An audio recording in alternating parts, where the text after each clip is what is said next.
Hello together and welcome back to my weekend report on the markets. Let's start again with the S&P 500 index. On the weekly, everything looks bullish, but like also in the last episode, you can see on the MACD indicator that we are eventually about to turn. At the daily, we can see that we already closed weekly below the daily uptrend line and continuing lower so far. Here on the 4-hour time frame, you can see my 1% short-term trade to the downside. So if we reach this level shortly below 4,980 US dollars, I will make a profit of 1.7%, and if we go with the S&P 500 index above 5,300 US dollars, I will lose 1% of my trading capital. But so far so good, everything looks green for me at least, and yeah, I will wait till we reach this level before I take any other action, or we break above my stop loss. Then we also have to take action and look further from that. If we reach this level, the next thing I want to do is look for a bigger long-term position to trade the next weekly impulse to the upside. Let's switch to USOIL.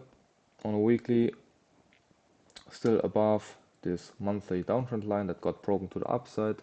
Now we are correcting into this weekly triangle, let's say, and on the daily we can see that this weekly downtrend line drawn in orange got broken to the upside, and now we are also in a corrective phase. The 4-hour I have drawn this last weekend, so that's a support and resistance zone that could get respected by price. I have drawn to this last weekend update this downtrend line in blue dotted. It got broken to the upside but directly sold again, and it's now back in it. So maybe it was just a fake out and we will continuing lower. I keep an eye on it and you also update it at the next report.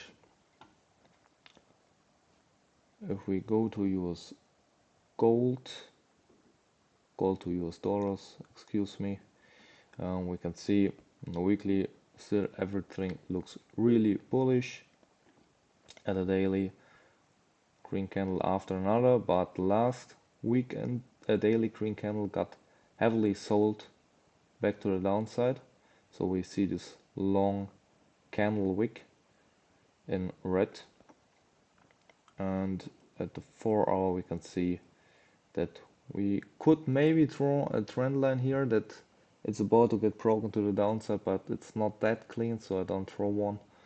But on the MACD indicator you can see that we have on the MACD lower lows 3 times now, and price made 3 higher highs so far, and the last one got heavily sold to the downside.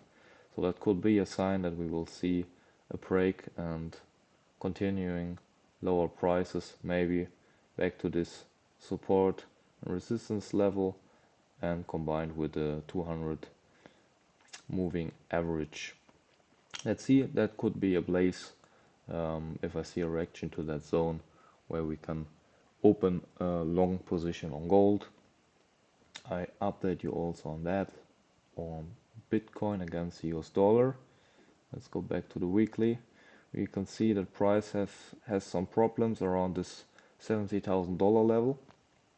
The daily, we have seen that this zone at the 0.382 Fibonacci retracement level had got tested 2 times now, here and there.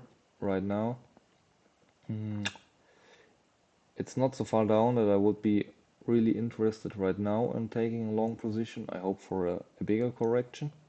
But if we look at the 4-hour time frame, like expected the last weekend report, we have moved into this triangle, made a breakout, and that was indeed a bull trap, a fake trade, a fake breakout, because we came back in and broke below the triangle. Now I would expect a normal price behavior, a retest maybe to the mid sector of this triangle, and then a break lower again, and then hopefully to this in the area of this daily support and resistance zone in combination with the weekly uptrend line. That would be a great spot to buy some cheap BTCs, but it can also be a range between these two lows and the high that we will continuing price seeing in this range, and then eventually breaking out to the upside, also a possibility. I will keep you updated on my view, but so far no action. Only open trading position is still in S&P 500, and yeah, we will see over the week what will happen. I wish you all a nice start of the week. Bye bye, see you next time.